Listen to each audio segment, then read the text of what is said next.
to democracy itself in order to prevent...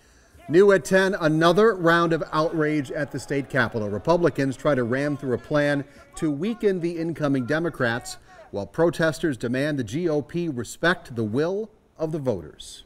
The Republican plan is on the fast track. The bills were introduced on Friday. The public hearing today and votes are expected tomorrow. The proposals would strip powers away from the incoming Democratic governor and attorney general. It would also move the presidential primary and limit early voting. It's been a long day at the Capitol. Public comment still going on right now as we speak. Pete Servakis there live.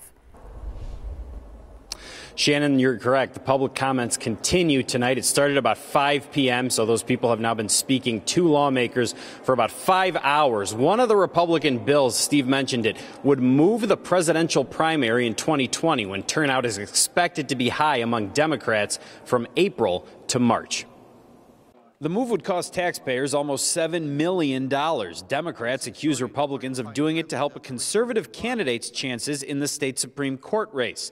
The Dane County clerk read lawmakers a letter from 64 clerks around the state. It would be an unfunded mandate which would waste taxpayer money, create logistical nightmares for clerks, and greatly confuse voters. Another bill calls for cutting down early voting to 2 weeks. Right now, local officials set their own schedules. It's 6 weeks in Madison and Milwaukee. Republicans say the change is about fairness. I've had constituents say to me, why should Milwaukee have all this availability to vote when I've got 1 day a week for a half a day to go in and early vote? But Democrats call the move partisan and point out state lawmakers previously passed a similar policy that a federal judge eventually blocked. Why on earth are you all trying to limit the time periods when people can vote? I do not understand it. The Joint Finance Committee this evening listened to several hours of public comments on the lame duck bills during an often lively marathon hearing. I follow rules. You are not following the rules of democracy,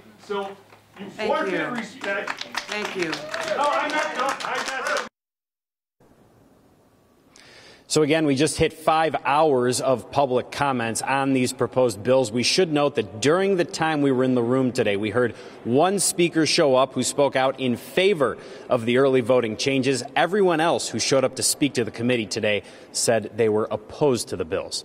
Live at the state capitol, Pete Servakis, today's TMJ4. That is overwhelming. Pete, thank you.